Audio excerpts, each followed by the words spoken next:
오늘 본문의 말씀을 우리 다 함께 한 목소리로 합독하도록 하겠습니다. 자, 시작. 내가 아버지께 구하겠으니 그가 또 다른 보혜사를 너희에게 주사 영원토록 너희와 함께 있게 하리니 그는 진리의 영이라 세상은 능히 그를 받지 못하노니 이는 그를 보지도 못하고 알지도 못함이라.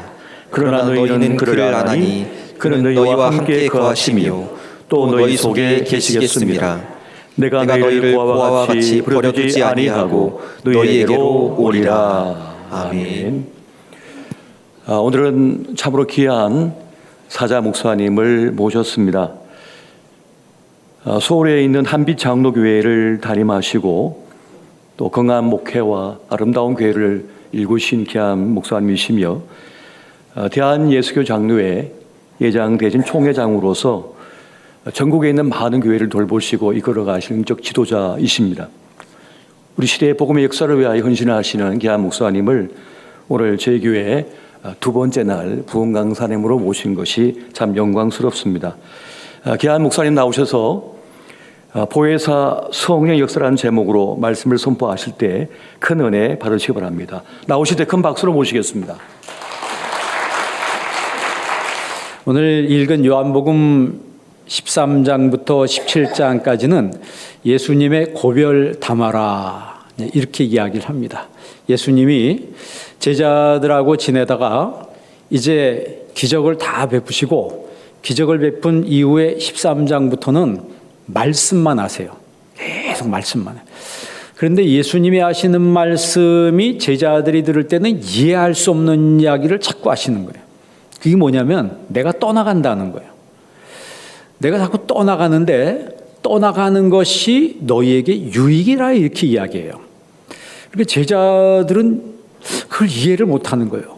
지금 예수님이 병자를 고치지, 앉음 못 걷는 사람 고치고 나병 고치고 이게 눈 소경을 눈뜨게 하고 죽은 자를 살리시고 오병의 기적을 베푸시고 그리고 예수님만 따라다니면 먹을 거 입을 거 다 해결돼요. 그런 환경이 예수님이 떠나간다 그러니까 삽시간에 사라진다는 이 결과가 오는 거죠. 그러니까 제자들이 이해를 못하는데 예수님이 핵심을 이야기하는데 내가 가면 또 다른 보혜사를 너희에게 보내준다는 거예요. 그거는 또 더 이해가 안 되는 거예요. 아니 간다는 말은 뭐고 다시 온다는 말은 뭔가. 이 예수님이 또 다른 보혜사를 너희에게 보내주고 그 보혜사가 와서 너희를 고아와 같이 버려두지 아니하고 영원토록 너희들과 함께 하신다는 거죠. 그러니까 예수님이 내가 간다라고 하는 것은 성령님을 보내주신다는 거예요. 그 성령님이 오시면은 나를 떠나지 아니하고 내가 천국 가는 그날까지 나와 함께 하시고 나와 동행하신다라고 하는 것이죠. 그래서 자 그러면 성령님은 보혜사라고 이야기하는데 그 보혜사라고 하는 것은 네 가지 뜻이 있습니다. 첫째는 헬퍼라고 해요. 돕는다. 두 번째는 컴포터, 위로자다. 그러니까 이 돕는 분이라고 하는 것은 NASB 영어 성경에는 헬퍼라고 번역이 되어 있어요. 보혜사가. 그리고 킹 제임스 버전에는 컴포터라고 번역이 되어 있습니다. 그리고 NIV 성경에는 카운슬러라고 번역되어 있어요. 그리고 킹 제임스 버전에는 애드버키트라고 번역되어 있어요. 그러니까 보혜사가 돕는 분이시고 위로하는 분이시고 상담하는 분이시고 변호하는 분이시다. 그러니까 여러분 살다 보면 우리가 어려움을 겪을 때가 많잖아요. 건강으로 어려움 겪을 때 있고 자식 때문에 어려움을 겪을 때 있고 물질 때문에 어려움 겪을 때 있고 인간관계 때문에 어려움을 겪을 때가 있고 다양하게 어려움을 겪어요. 요즘에는 사람들이 현대인들의 특징은 고독하다 그러잖아요. 고독하다. 우리 일본 선교사님들 와가지고 이야기할 때 보면 일본의 직업이 고독사한 사람들 처리하는 직업이 있다는 거예요. 영국에는 부서가 고독부가 따로 있대요. 고독부. 사람이 혼자 쓸쓸하게 살다 혼자 죽는 거예요. 그런 사람을 와서 이제 정리한다는 거죠. 그러니까 지금 사람들은요, 고독하고 불안하다는 거예요. 젊은 사람들은 불안하고 나이 먹은 사람은 고독하다는 거예요. 그럼 이거 어떻게 해결하느냐예요. 여러분, 걱정하지 마시기 바랍니다. 성령님이 오셔서 나를 도와주신다는 거예요. 그리고 나를 위로해 주신다는 거예요. 여러분, 왜 우울증 걸려요? 우울증 걸리는 사람의 특징이 뭐냐면 결핍이라고. 돈이 없어졌든지 건강이 없어졌든지 자식이 없어졌든지 뭔가 하나 큰 덩어리가 쑥 빠져나가면 나도 모르는 사이에 우울해지는 거예요. 그런데 정말 예수님을 우리가 인격적으로 만나고 보혜사 성령이 와서 그 사람에게 임재할 때 치유가 되는 거죠. 우리 주목사님 내적 치유 하시는데 정말 그 치유는 주님만이 치유하셔야지 인간의 조건 가지고 뭐 이렇게 치유한다라고 하는 것은 일시적인 것이겠죠. 그러나 보혜사 성령이라고 하는 이 보혜사 파라클레토스라고 하는 말 자체가 위로자, 나를 위로하신 분은 우리 주님밖에 없다는 거죠. 주님이 와서 나를 안아주시고 품어주시고 어루만져 주신다는 거죠. 어루만져 주신다는 거죠. 그러면요, 내가 정말 힘들어도 이게 해소가 되는 거예요. 거기서 끝나지 않고 카운슬러라고 했어요. 보혜사, 상담자라는 거죠. 아니 어떻게 성령님이 상담을 하느냐. 그 상담이라고 하는 것은 말씀을 통해서 하나님이 나에게 깨달음을 주시는 거죠. 다시 말하면 갈 방향을 제시를 해주는 거예요. 그리고 변호자라고 하는 거예요. 그러니까 이런 보혜사를 내가 가면 너희에게 보내준다. 예수님은 육신을 가지고 있기 때문에 제자들하고만 상대하지 다른 사람 멀리 있는 사람은 상대할 수 없잖아요. 그러나 예수님께서 십자가 지시고 하늘로 가서 영으로 다시 오시면 모든 사람을 동시에 만나줄 수 있는 거예요. 동시에. 예전에는 그런 것이 이해가 안 됐어요. 아니 어떻게 예수님이 축지법을 쓰나? 어떻게 그 수백 명, 수천 명, 아니 수십억을 한꺼번에 만나? 그런데 인간의 과학이 발달되다 보니까 그 충분히 이해가 되고도 남아요. 왜냐하면 여러분 내비게이션 있잖아요. 자동차마다 다 내비게이션이 있는데 그 내비게이션이 내가 어디로 가면 안내양이 거기서 얘기를 해주잖아요. 100m 앞에서 좌회전하세요. 50m 앞에서 우회전하세요. 딱 도착하면 목적지에 도착했습니다. 안내를 종료합니다. 그런데 수백만 대가 저 인공위성에서 컨트롤을 하는 거예요. 우리 눈에 보이지 않는 인간이 만든 기계가 저 높은 하늘에 떠가지고 수십만 대를 수백만 대 차를 컨트롤하는 거예요. 아니 인간이 만든 기계도 그런데 하나님이 그거 못하시겠어요? 여러분 우리가 주기도문을 할 때 어떻게 시작하죠? 하늘에 계신 우리 아버지여 이렇게 시작해요. 그러면 하늘에 계신다는데 그 하늘이 어디예요? 그 하늘이 제가 사실 그 중학교 때 주기도문 하면서 항상 마음에 가졌던 게 뭐냐면 하늘에 계신 우리 아버지 하는데 저 높은 하늘에서 하나님이 나 같은 사람 알기는 하실까? 그랬다니까요.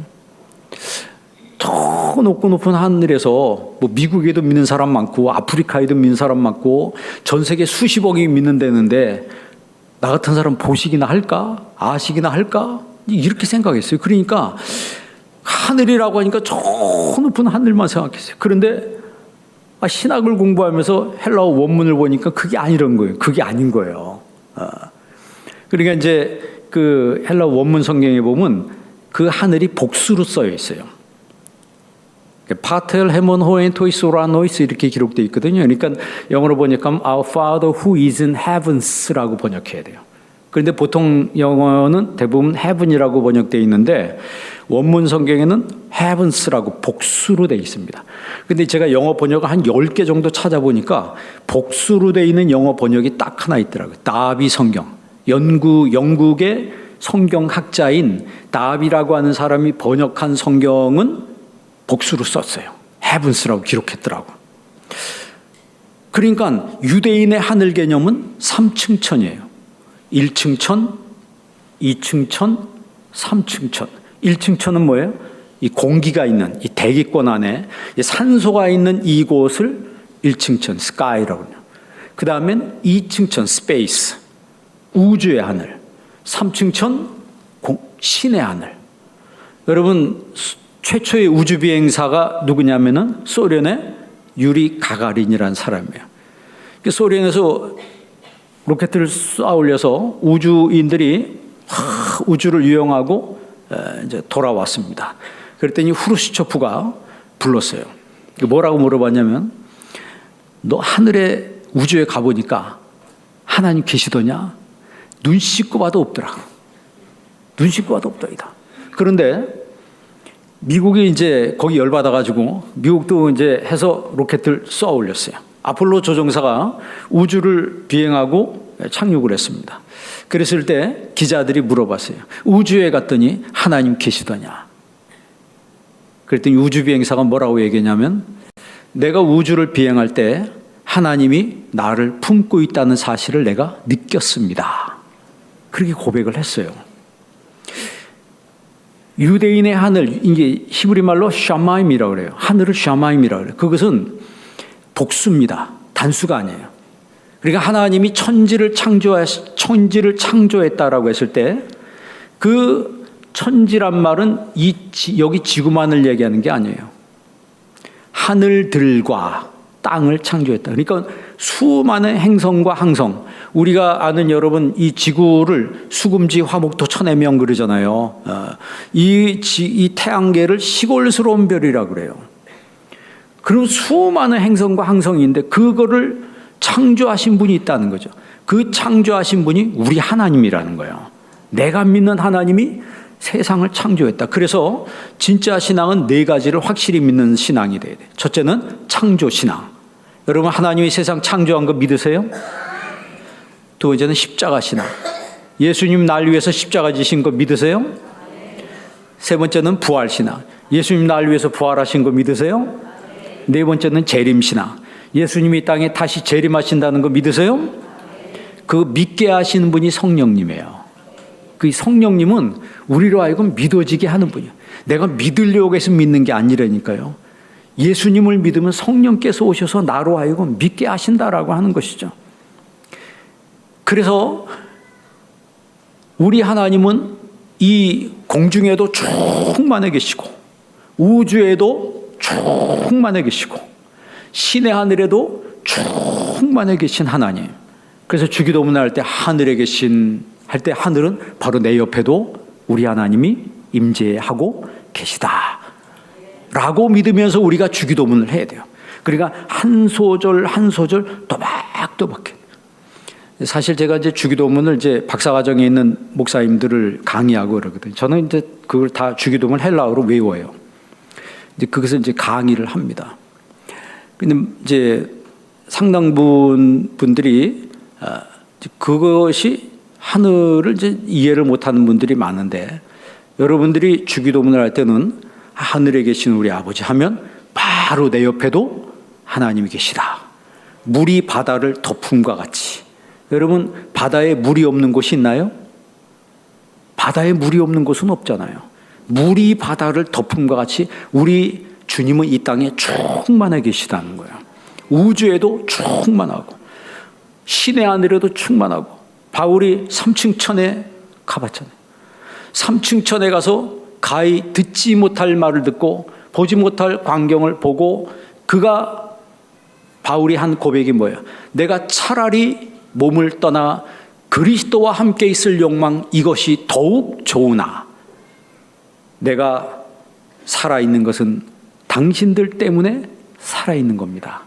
내가 지금 이렇게 살아있는 것이 유익하다 이런 얘기를 해요.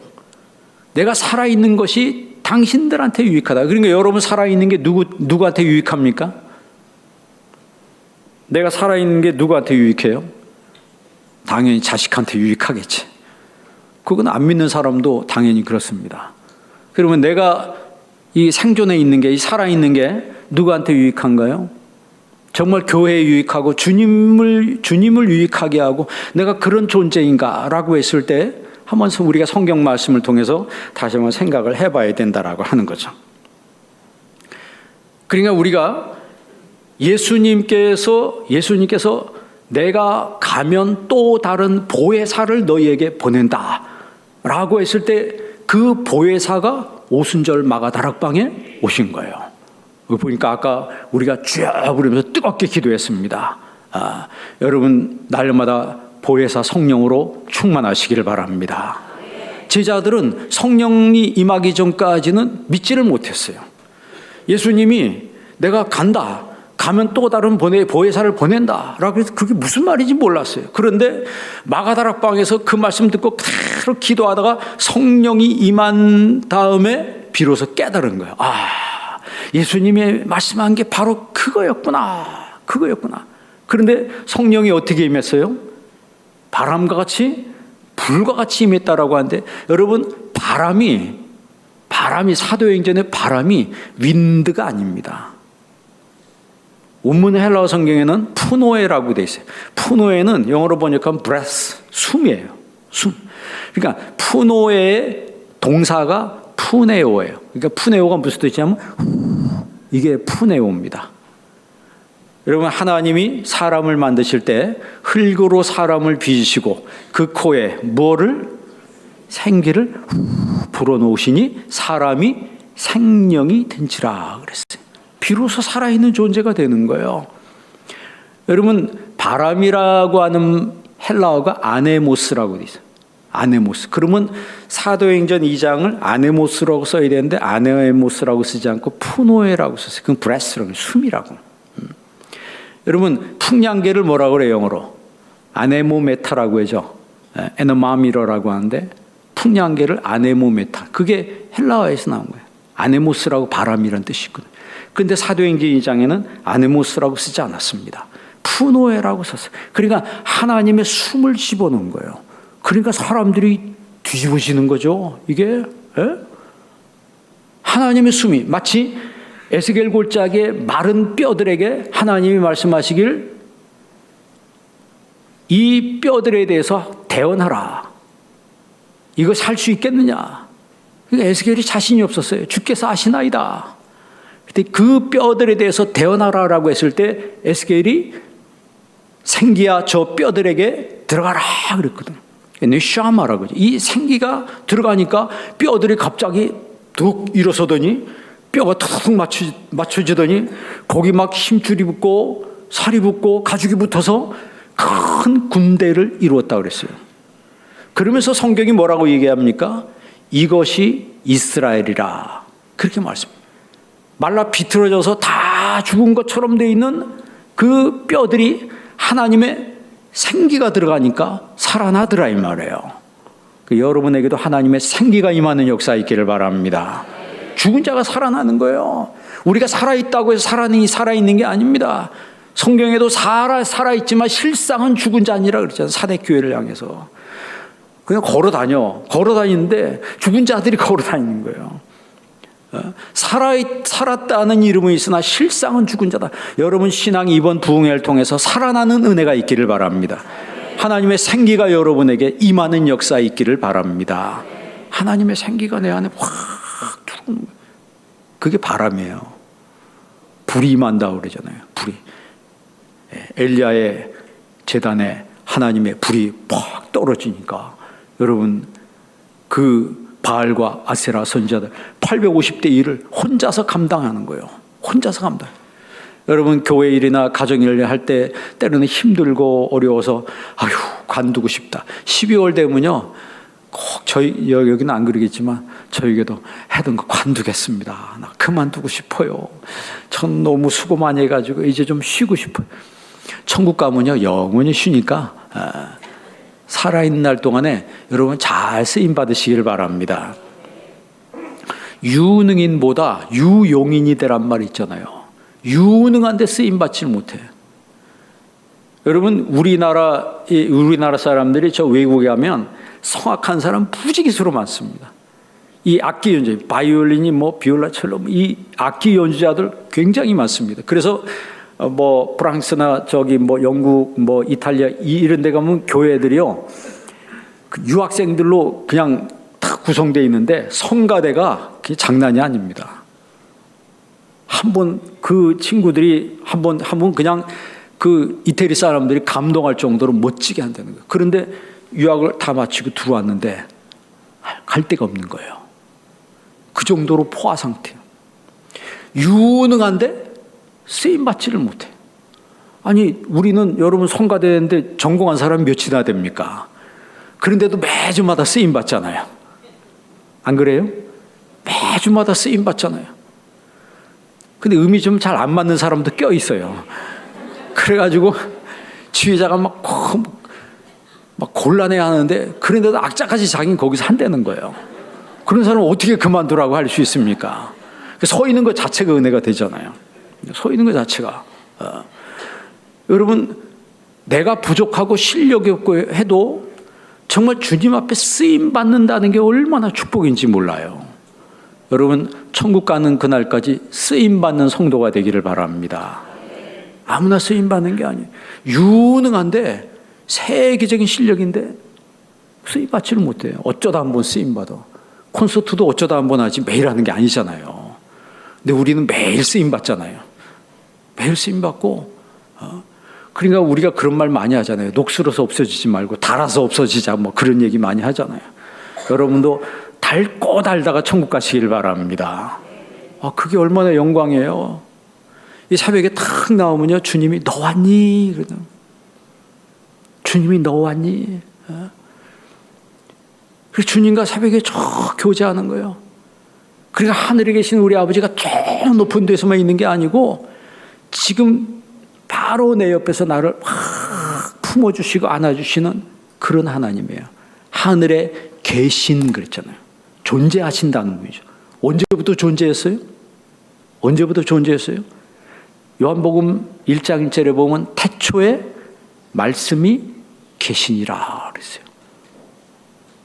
태초에 말씀이 계시니라. 하늘에 계신 우리 아버지. 그럼 언제부터 계셨다는 거예요? 그거를 이제 헬라어 문법으로 미완료라고 그래요. 엔알케 엔홀로고스라고 하는데 처음에 말씀이 계시고 있었다. 직역을 하면 그렇게 번역해요. 언제인지 모르지만 하나님 시간 개념은 우리 인간에게 해당하는 것이지 하나님에게는 시간 개념이 없어요. 피조물에게만 시간 개념을 적용하는 거예요. 그러니까 하나님이 계시긴 계시는데 언제부터인지 모르지만 하나님이 계셨어요. 쭉 계시고 오시다가 어느 경점에 천지를 창조하신 거예요. 그러니까 그 문법에 미완료라고 하는 문법이 있어요. 그러니까 언제인지 모르지만 하나님이 계셨다는 거죠. 그 계시던 경점에 하나님이 천지를 창조하셨다. 그 천지를 창조하신 그 하나님이 말씀이 육신이 되어 우리 가운데 거하심에 그 말씀으로 존재하시던 그 하나님이 인간의 몸을 입고 오신 분이 바로 예수님이죠. 그 예수님이 33년 공생애를 사시고 제자들에게 내가 이제 떠난다.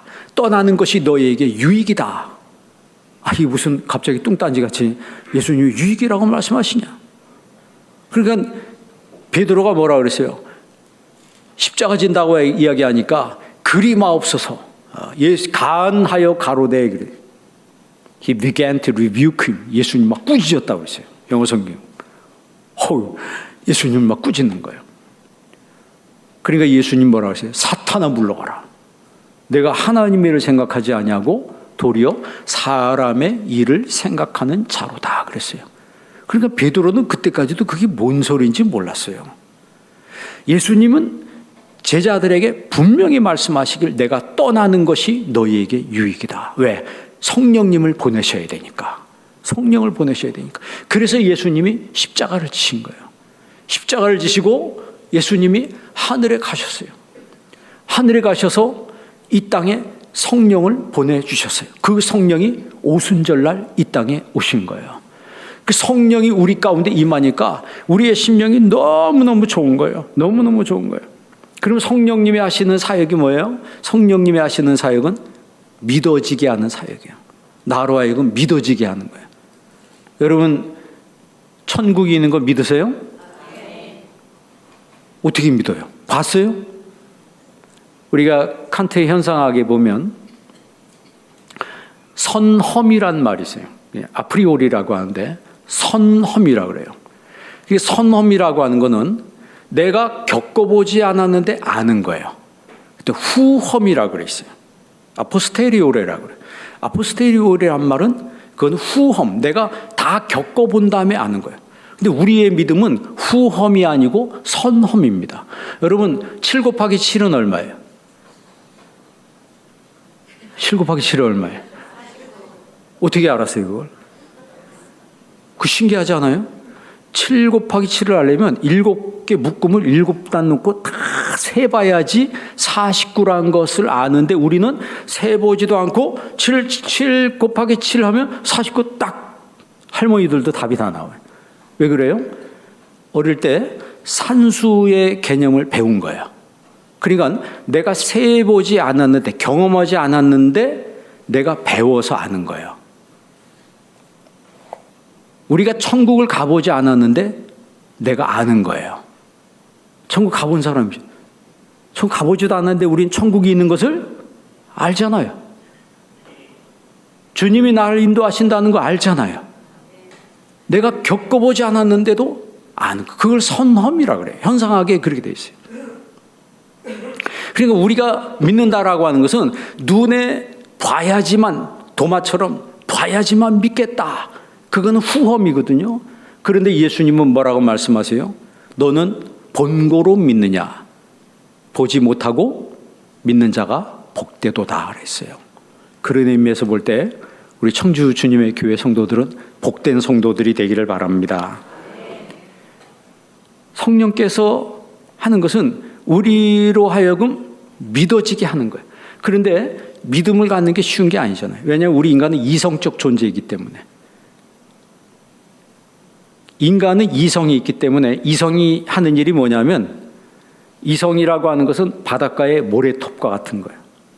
바닷가의 모래톱과 같아. 바닷물이 아무리 파도가 세게 몰아쳐도 모래톱을 넘지를 못합니다. 그래서 파스칼이 말하길 인간이 이성을 십자가에 못 박을 때 진정으로 하나님을 믿을 수 있다. 그런 얘기를 했어요. 이성이 하는 일은 추리 능력이 있는 거죠. 그래서 우리 인간은 이성이 있기 때문에 자기 미래를 추리해. 그래서 자살할 수 있는 그 능력이라고 말하면 이상한 건데, 인간만이 자살을. 왜 그러냐면 이성이 있기 때문에. 이성의 기능이 뭐냐면 추리하는 능력이에요. 그 인간은 미래를 추리해봐서 자기가 불행하고 이렇게 계속 나가다가는 자기가 살 수 없다고 생각하면 스스로 자기가 목숨을 끊어요. 그런데 개나 짐승들은요, 절대 스스로 자기 목숨을 끊는 존재가 없어요. 인간만이 그렇게 합니다. 왜냐하면 추리 능력이 있기 때문에 그래요. 이 이성이라고 하는 것이 우리가 하나님을 믿는데 하나님을 믿지 못하도록 계속해서 모래톱과 같이 작용을 하는 거예요. 그래서 파스칼은 말하기를 이성을 십자가에 못 박을 때 비로소 하나님을 만날 수 있다. 그런 이야기를 합니다. 여러분, 예수님을 믿을 때 여러분 이성을 십자가에 못 박는 은혜가 있기를 바랍니다. 그럴 때 주님 말씀, 목사님 말씀이 귀에 잘 들리고, 목사님 말씀이, 여러분 말씀도 중요하지만 밭이 중요하잖아요. 내가 길바닥 밭인데 아무리 종자 씨가 떨어진들 그게 열매를 맺을 수 없잖아요. 내 마음밭이 돌밭이고 가시밭인데 거기에다가 종자 씨가 뿌려져도 열매를 맺지 못하는 거예요. 오직 열매는 좋은 밭에만, 좋은 밭이 좋은 사람들에게만 30배, 60배, 100배의 열매를 맺게 되는 것입니다. 성령께서 오셔서 나를 이 묵은 밭을 막 기경하게 하시는, 때로는 여러분 그 책망한다 그러죠. 보혜사 그가 와서 죄에 대하여 의에 대하여 심판에 대하여 책망하리라. 이 책망한 단어를 엘렌코라고 하는데, 여러분 성령께서 정말 막 역사할 때는요, 성령님 막 나를 막 책망하실 때가 있어요. 그럼 회개가 되는 거죠. 그게 나를 회개로 이끄는 거예요. 사람이 좀 잘 나가고 그러면 자기도 모르게 우쭐대고 막 그럽니다. 안 되면 뭐 인생 다 끝난 것처럼 뭐 사내 중내 막 이런다고. 호들갑 떨지 말고, 정말 우리가 잘 되든지 안 되든지 예수 믿는 사람들은 변함이 없어야 합니다. 신앙생활 하는데 변함이 없어야 돼요. 그러니까 여러분, 내가 잘 된다고 우쭐댈 필요도 없고 안 된다고 낙심할 필요도 없어요. 왜냐하면 다 지나가는 거라 그랬잖아요. 잘 되는 것도 한때입니다. 그것도 다 지나가는 거예요. 안 된다고 여러분 할 때도요, 하나님 앞에 기도하다 보면 나중에 보니까 다 지나갔더라고. 저도 IMF 때 막 교회가 경매 들어와가지고요, 그때 생각하면 진짜 아찔했습니다. 그때는 제가 아는 분도, 사업하는 분들이 그러더라고요. 제가 직접 들었어요. 목사님 일부러 부도 냈어요. 왜냐하면 부도 날 거 뻔히 아니까, 돌아서 자기한테 올 거 뻔히 아니까, 그러자는 자기가 살기 위해서 부도 냈다는 거예요. 건물이 경매 넘어가는데 뭐 1차, 2차, 3차 막 나중에 5차 이제 끝장나는 것 같아. 근데 그때 저희들 특세 기간이었어요. 근데 희한한 거는요, 하나님 앞에 기도하니까 근심이 사라지더라고. 그때 제가 항상 선포하면서 다녔던 말씀이 고린도전서 10장 13절 말씀이에요. 저는 진짜 그냥 한 발짝 내딛으면 낭떠러지 떨어진 줄 알았어요. 그런데 진짜 낭떠러지 한 발짝 딱 내딛었는데 낭떠러지로 떨어지더라고. 그런데 희한한 거는 떨어지다가 확 날아오르더라고요. 그게 신앙의 원리예요. 저는 그때 고린도전서 10장 13절, 사람이 감당할 시험 밖에는 너희에게 당한 것이 없나니 오직 하나님은 미쁘사 너희가 감당치 못할 시험 당함을 허락지 아니하시고 시험 당할 쯤에 또한 피할 길을 내사 너희로 능히 감당하게 하시느니라. 그래서 그 말씀을요, 정신 나간 사람처럼 길바닥에서 막 선포하고 다녔어요. 지금 생각해보면 뭐 창피한 얘기인데, 그때는 하나님 살짝 정신 나가게 하신 것 같아요. 왜냐하면 하나님 이거 막 이제 끝장나게 생겼어요. 그런데 놀라운 사실은요, 경매가 순식간에 싹 해결돼 버렸어요. 그때 어떤 쌍방울, 그때 부회장이었어요. 근데 지금 쌍방울 말고 하여튼 그분이 하나님이 믿지 않는 사람을 통해서 놀랍게 역사하는 걸 제가 경험한 적이 있어요. 그러니까 하나님이 신기하게 역사하시는구나. 하나님이 살아계시는구나. 그러니까 여러분, 힘들고 어려울 때 어려움에 집중하지 마시고 하나님과 관계에 집중하시기를 바랍니다. 그래서 성령님이 우리를 푸시하는 것은 하나님과 나와 좋은 관계가 되도록 나를 푸시하는 거예요. 여러분, 하나님과 관계가 좋아요, 안 좋아요? 하나님과 그래도 관계가 좋으니까 이 밤에 나온 줄 믿습니다. 그걸 의라 그래요. 아브라함이 하나님을 믿음에 하나님이 그 믿음을 의로 여기셨다 그랬어요.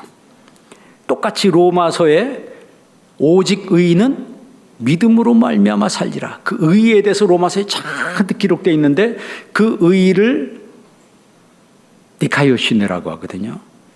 그것은 공동 번역에 보면 전부 다 그 의를 올바른 관계라고 번역되어 있어요. 공동 번역에 여러분 집에 가서 한번 찾아보세요. 그러니까 아브라함이 하나님을 믿음에 하나님이 그 믿음을 의로 여기셨다. 그 말은 하나님과 아브라함의 관계가 무슨 관계다? 올바른 관계요, 좋은 관계라는 거예요. 여러분, 사람도 우리가 관계가 좋은 사람은 어떤 관계예요? 만나는 관계죠. 관계가 좋으면 내일 우리 만나서 밥 한번 먹자 그러면 내일이 기다려져요. 관계가 좋은 사람. 근데 관계가 안 좋은데 전화 와가지고 밥 먹자 그러면 만나요, 안 만나요? 바쁘다고. 핑계대고 안 만나요. 근데 관계가 좋은 사람이 만나자고 하면 그 다음 날이 기다려져요. 그 사람 만나고 밥 먹고 계속 수다 떨다 또 차 마시러 가야 되잖아요. 우리나라. 밥 먹은 다음에 커피 마시러 가야 돼. 여기도 그러죠? 대한민국 공통이라니까. 밥 먹은 다음에 커피 마시러 돼. 커피도 잔뜩 마시고 그냥 한 2시간, 3시간 수다 떨고 헤어지면서 집에 가서 못다한 얘기 전화로 하자고. 뭐 그렇게 말한대요. 우리 교회 성도들도 그런다고 그러더라고. 왜 그러냐면 관계가 좋으니까 그래요. 좋은 관계는 만나는 관계예요. 나와 주님과 관계가 좋으면 예배 드리는데 갈등이 없어요. 오늘도 나오고 내일도 나오고. 밤에 뭐예요 집에서?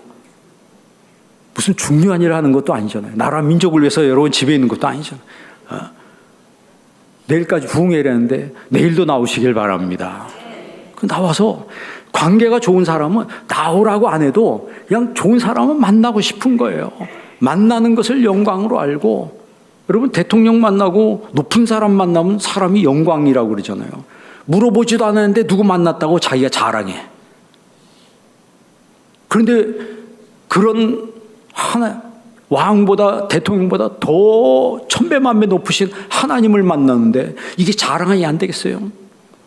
이 관계라고 하는 것은 만나고 싶고, 그 다음에 만나면 자꾸 말을 하고 싶고, 그게 기도죠. 만나는 게 예배고 말하는 게 기도고, 그렇게 기도를 어렵게 생각하면 안 되는 거예요. 사람 만나면 저 몸이 아픈데 너무 힘들어 막 물어보지도 않는데 자기 사정 막 얘기하잖아요. 김 이사님 나 지금 우리 애 때문에 아주 미치겠어 막 이런. 김 권사님, 박 권사님 우리 애 집에 어제 무슨 일이 있었는데 막 이렇다고 물어보지도 않는데 자기 사정 다 얘기해. 그런데 그게 기도예요. 쉽게 말하면 하나님 앞에 나와서 하나님 나 힘들고 어려워요. 하나님 나 이렇게 참 고통스러워요. 내 속에 있는 걸 토로하는 거죠. 물론 이제 기도에도 한 7가지, 원문 성경이 7가지가 있습니다. 근데 가장 먼저는 우리가 하나님 영광에서 하는 그 기도가 먼저가 돼야 되고, 그리고 내 필요를 위해서 하는 기도가 있어요. 그런 내 필요를 하나님 앞에 말하는 것을 하나님이 멸시하지 않는다 그랬어요. 왜냐하면 사람마다 신앙의 수준이 있기 때문에 어린 사람에게 너 왜 그런 기도하냐, 왜 그렇게 철없는 기도하냐, 하나님이 그렇게 야단치신 분이 아니에요. 신앙이 어릴 때는 그냥 무조건 달라고 그래요. 애들 땐 그러잖아요. 뭐 우리 교회 뭐 집사님들 그냥 애 데리고 그 마트 가면요 장난감 거기서 발이 안 떨어진대요. 가자 그래도 안 가고 사줘야지 간다는 거예요. 안 사주면 거기서 막 뒹굴러 그런다는 거예요. 소리 지르면서. 그러니까 창피하니까 어쩔 수 없이 사주고 알았어 하고 뭐 이래 사준다고. 우리가 기도할 때 막 어떤 사람은 뭐 떼쓰는 기도한다고 그러는데, 여러분 누가복음이 그랬잖아요. 벗을 인하여는 주지 아니할지라도 그의 강청함을 인하여 주리라 그랬잖아요. 그러니까 하나님 앞에 내가 자꾸 말하는 거예요. 여러분 말하기 제일 좋을 때가 언제? 새벽이죠. 다 자고 있어. 그 새벽에 딱 깨가지고 하나님의 성전에 딱 들어오면 저 입구에서부터 하나님 너 왔니? 그런다고. 하나님 저 왔어요. 그리고 하나님 앞에 뭐 기도하면요 눈물이 툭툭 떨어지고 은혜가 넘치죠. 예? 그리고 주고 싶고, 그 연보죠, 연보. 사랑하는 사람은요 다 주고도 못 줬다고 생각하는 거예요. 그래서 보혜사 성령이 임한 사람은 하나님 앞에 예배 드리는데 일단 갈등이 없어요. 예배 드리는 게 즐거워요. 여러분 예배 드리는 게 즐겁죠? 제가 보니까 여러분 다 그러신 분들 같아요. 이 청주가 굉장히 젠틀하신 분이 많은 것 같아요. 좋으신 분 한 명도 없고. 말씀이 이렇게 잘 경청하니까 제가 이 시간 가는 줄 모르고 지금 이야기를 하는데, 그래도 1시간 딱 되면 끝나겠습니다. 여러분 하나님과 좋은 관계를 맺으시길 바랍니다. 하나님과 좋은 관계를 맺어야 돼요. 그래서 정말 성령님이 우리 가운데 역사할 때는요 내가 하나님 믿는 걸 행복하다고 믿는 거예요. 내가 하나님 믿는 걸 너무 행복하다. 여러분 시편 1편에 어떻게 시작해요? 복 있는 사람은 악인의 꾀를 좇지 아니하며 죄인의 길에 서지 아니하며 오만한 자의 자리에 앉지 아니하며 오직 여호와의 율법을 즐거워하여 그 율법을 주야로 묵상하는 자로다. 그게 아슈레이 하유시 이렇게 시작해요. 아슈레이란 말은 에쉐르란 말인데 행복하다 그런 뜻이에요. 누가 행복하냐? 말씀을 주야로 묵상하는 사람이 행복하다 그래. 그 묵상이란 말을 이제 거기서는 하가라고 그래, 히브리 말로. 그 하가란 말은 여러 가지 뜻이 있는데 신음한다는 그런 뜻도 있어요. 여러분 잘 생각해 봅시다. 신음해 본 적 있어요? 막 감기 걸려가지고 독감 걸려서 막 끙끙거리고 앓아서 막 끙끙거리고 신음하고 있어. 그런데 옆에서 스테이크를 갖다 줘. 그게 눈에 들어와요, 안 들어와요? 에? 안심 스테이크 갖다 줘, 눈에 안 들어. 아이스크림 갖다 놔도 눈에 안 들어옵니다. 뭐에만 집중해요? 아픈 거에만 집중하는 거예요. 아프다, 신음 끙끙, 아픈 것만 집중해. 그런 뜻입니다. 그러니까 행복한 사람은 하나님 말씀을 주야로 신음하듯이 하나님 말씀에만 집중하는 사람이란 거예요. 그러니까 여러분 이 저녁에 와서 하나님의 말씀을 이렇게 듣는 여러분들은 정말 행복한 사람입니다. 저는 시냇가에 심은 나무가 시절을 쫓아 과실을 맺으며 그 잎사귀가 마르지 아니함 같으니 그 행하는 모든 행사가 다 잘하시네. 뭐 하리로다? 형도. 저는 시냇가에 심기운 나무가, 여러분 내가 가서 심어진 게 아니에요. 하나님이 날 갖다 걷다 심은 거예요. 여러분 생각해 보세요. 나무를 광야에 갖다 심었다고 생각해 보세요. 광야에 갖다 나무를 심으면 그 나무가 어떻게 자라겠어요? 앙상하겠죠. 앙상하게 있다가 말라 죽었을 거예요. 그러나 갖다 심는데 어디다 갖다 심어요? 물가에 갖다 심어요. 그러니까 그 물가에 수분을 쭉쭉 빨아들여서 거기서 열매를 막 탐스럽게 맺는 거예요. 그게 여러분 하나님 말씀을 사모하고 하나님의 은혜를 사모하는 그런 사람들을 하나님이 그렇게 형통하게 하신다라고 하는 거예요. 그러니까 하나님 앞에 말씀도 내가 바로 섭취하고 하나님 앞에 예배를 통해서 내 영혼이 풍성하고 이런 상태를 행복하다 그렇게 얘기하는 거예요. 이거를 70인경으로 번역할 때 뭐라고 번역했냐면 마카리오이라고 번역해요. 마태복음 5장에 보면 팔복이 나오잖아요. 죄송합니다. 제가 헬라 한 문장만 읽을게요. 마카리오이 호이프토 코이토 푸뉴마티. 이게 무슨 얘기냐면 마카리오이 행복하여라. 호이프토 코이. 구걸하는 사람은 푸토코이는 영어로 백어거든요. 그러니까 마태복음 5장 3절 어떻게 심령이 가난한 자는 복이 있나니 천국이 저희 것이며. 근데 그거를 직역을 하면요. 성령님께 대하여 구걸하는 사람은 행복하여라. 왜냐하면 호티 아우토네스텐 헤바슬레이아토누라논 그랬어요. 여러분 구걸해 본 적 있어요? 구걸해 본 적 있습니까? 제가 30년 전에 일본을 그때 갔을 때 우에노, 동경에 우에노역이 있거든요. 우에노역에 올라가면 이제 그 우에노 공원이 있어요. 거기 보면 노숙자들이 많아요. 저는 그때가 우리나라 일본 환율 차이가 10배가 넘잖아요. 일본은 그때 잘 사는 나라라고 생각했어요. 그런데 그 우에노역을 올라갔는데 거기 거지가 있더라고요. 거지가 저한테 돈을 달라고 손을 내미는데 얼굴도 시커멓고 지금도 잊혀버리잖아요. 30년 지났는데. 근데 제가 그 광경을 보고 굉장히 충격을 받았어요. 아니 일본이 우리보다 10배 잘 산다고 하는데 아니 거지가 있네. 그 거지가 나한테 돈을 달라고 그러네. 근데 이 사람이 야 자존심 높나 그런 생각을 했어요. 제가. 그렇잖아요. 그러면 구걸하려면 뭘 내려놔야 돼 기본적으로? 자존심을 내려놔야지. 정말 성령님께 대해서 우리가 나와서 막 구걸하는 심정으로 하나님 날 도와주세요. 하나님 날 도와주셔야 됩니다. 하나님 날 도와주지 않으면 안 돼요. 하나님 나 살려줘야 됩니다라고 하나님 앞에 막 하나님 앞에 구루하듯이 부르짖으면 하나님 외면하시겠냐 이 말이에요. 하나님은 우리의 기도를요 다 접수하십니다. 우리는 기도해놓고도 잊어버려요. 기도해놓고 잊어버리는데 하나님은 안 잊어버리시더라고. 그래서 하나님이 때가 찬 어느 시각에 하나님의 계획에 따라서 응답해 주세요. 그러니까 저는 그렇게 이야기해요. 기도는, 한번 따라해 주실래요? 기도는 저축하는 거다. 기도는 저축하는 거예요. 여러분, 그 기도가요, 반드시 이루어질 때가 있어요. 기도는 넋두리가 아닙니다. 뭐 어느 신학자는 기도는 하나님과의 우정이다 이렇게까지 말한 사람이 있어요. 기도는 하나님과의 우정이다 이렇게까지 말한 사람이 있어요. 왜? 주님이 우리를 친구라고 그랬으니까. 친구는 무슨 관계라고요? 만나는 관계요, 말하는 관계요, 주는 관계요, 자랑하는 관계. 친구 사이가 좋으면은 막 서로 사주잖아요. 밥 사주기도 하고 차 사주기도 하다못해 옷도 사주고.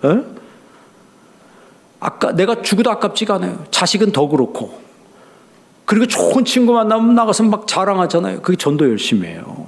전도 열심이라고. 누가 시키지도 않았는데 자기가 다니면서 자랑을 하는 거예요. 그러니까 성령이 임하시면 예배 열심히 생기고, 두 번째 기도 열심히 생기고, 세 번째 연보 열심히 생기고, 네 번째 전도 열심히 생기는 거예요. 그러면서 교회를 튼튼하게 세워져 가는 거예요. 교회가 그렇게 함으로써. 여러분, 골로새서 1장 24절에 보면 바울이 그런 얘기를 합니다. 내가 너희를 위하여 받는 괴로움을 기뻐하고 그리스도의 남은 고난을 그의 몸된 교회를 위하여 내 육체에 채우노라. 다시, 내가 너희를 위하여 받는 괴로움을 기뻐하고. 잘 들으세요. 다시 제가 얘기합니다. 내가 너희를 위하여 받는 괴로움을 기뻐하고. 자, 기뻐하는데 뭘 기뻐한다고요? 괴로움을 기뻐한다는 거예요. 아니, 어떻게 괴로운 게 기쁜 거야? 괴로운 건 괴로운 거지. 나 괴로울 때는 교회 나가고 싶지도 않은데, 괴로울 때는 기도하고 싶지도 않은데, 근데 그 옥중서신 아니에요. 바울이 내가 당신들을 인하여 받는 괴로움, 자기 죄 때문에 받는 게 아니고 주의 일 때문에, 하나님 일 때문에 나에게 찾아오는 스트레스와 데미지를 내가 오히려 기뻐한다는 거예요.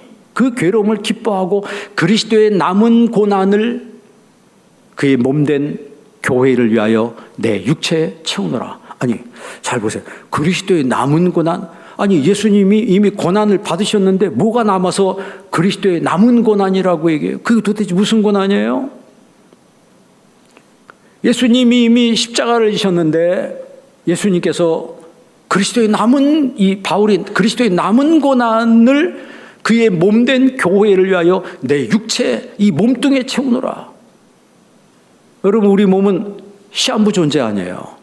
우리 생체 시계가 살아있는 날 동안에 계속, 여러분 옛날에 괴종시계 있잖아요. 이거 괴종시계 아침에 밥 주고 저녁 되면 멈추잖아요.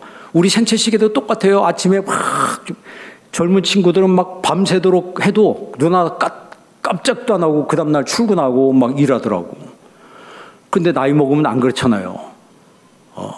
이게 점점 생체 시계가 점점 느려지잖아요. 괴종 시계가 나중에 탁탁 하다 오는 순간에 탁 하고 멈추는 순간에 그냥 그 사람은 가는 거예요. 그럼 우리가 살아있는 날 동안에 이 몸뚱이를, 너희 몸을 하나님이 기뻐하시는 거룩한, 알기는 잘하신다. 산 제물로 드리라. 여러분, 정말 주님의 제물이 되시기를 바랍니다. 그리스도의 남은 고난이 뭐예요, 그러면? 바울이 말하는 그 고난은 교회를 세우는 고난이에요. 교회는 목사님 혼자 세우는 게 아니고 뒤에서 여러분 백업해 주는 분들이, 여러분과 같이 신실한 성도들이 많을 때 교회가 아름답게 세워지는 거예요. 링컨이 노예 해방을 하는데 그 노예 해방은 영국의 윌리엄 밀버포스라고 하는 사람이 먼저 했어요. 25살의 국회의원이 노예 해방을 확 부르짖는 거예요. 근데 반대한 사람들이 많아요. 왜?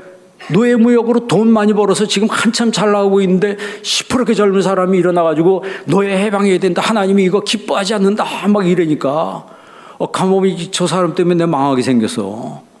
그런데 윌리엄 밀버포스는 그런 반대가 있는데도 불구하고 결국 그 법안을 통과시킵니다. 그 위대한 일을 행할 때 그냥 혼자 한 게 아니에요. 클레팜 공동체가 뒤에서 백업을 해준 거예요.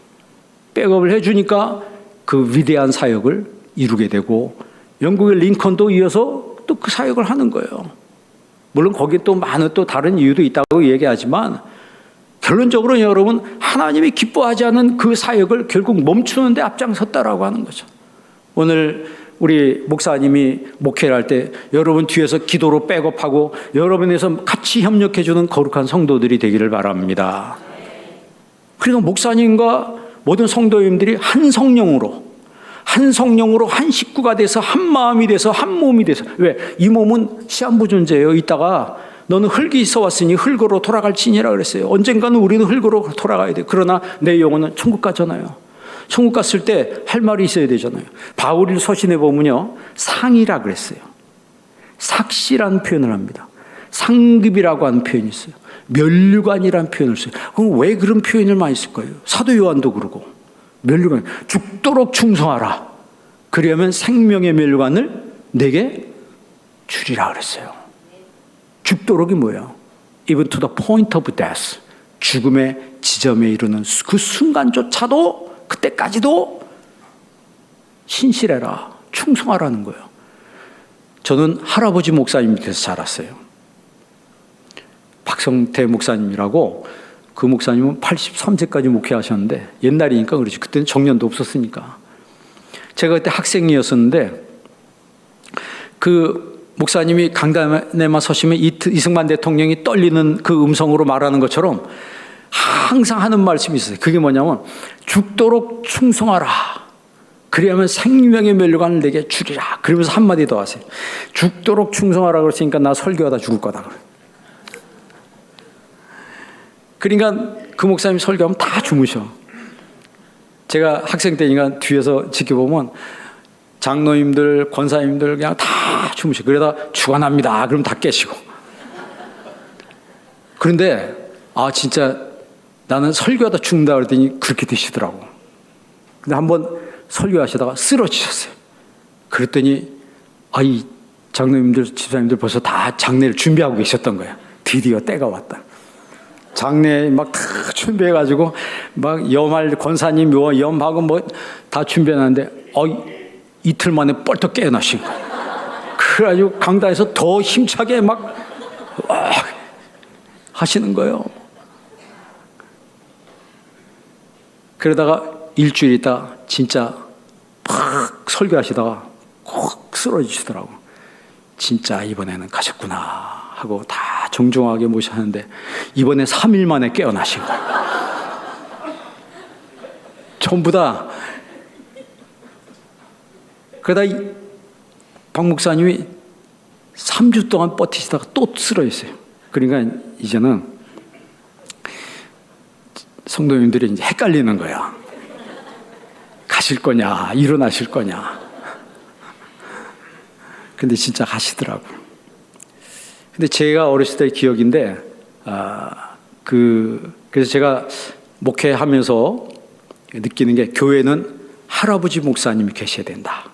그리고 젊은 목사님이, 이게 랍비들이 그렇거든요. 랍비들이 흰머리 랍비가 있어요. 그리고 젊은 랍비가 있어요. 그러니까 어린이들이 흰머리 할아버지를 보고 자라야 돼요.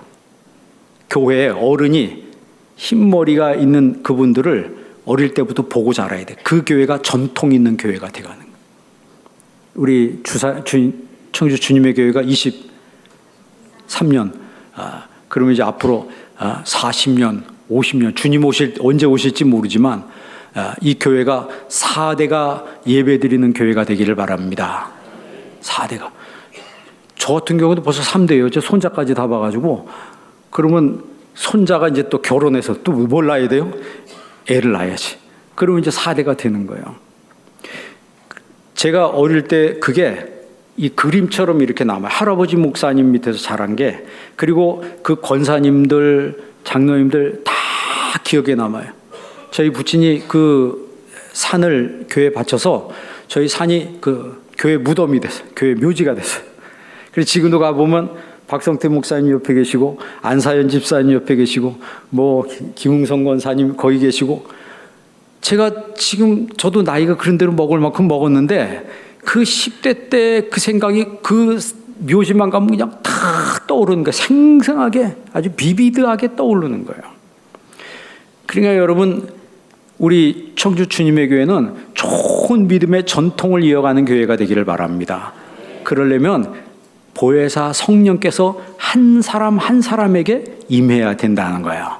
그리고 성령의 감동하심과 성령의 감화하심이 나를 확 붙들고 있어야 돼요.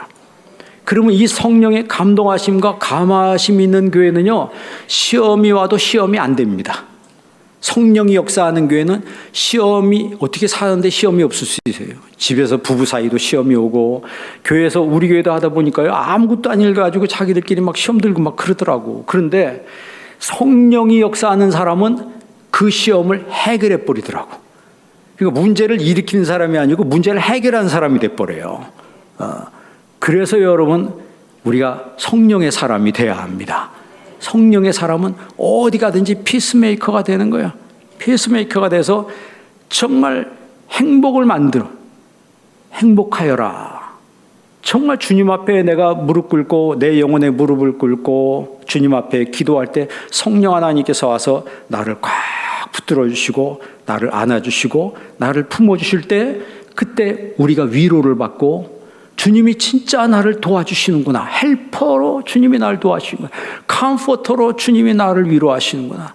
내가 정말 누구한테 말할 그게 없는데 주님이 내 상담자가 되주시는, 보혜사 성령께서 나를 상담하시는구나. 보혜사 성령께서 나를 변호해 주시는구나. 그러니까 인간이 나 변호해 주지 않아도 내가 스스로 일어날 수 있는 힘이 생긴다라고 하는 거야. 이런 보혜사 성령의 역사가 오늘 여러분 삶 속에 충만하기를 주의 이름으로 축원합니다. 기도하겠습니다.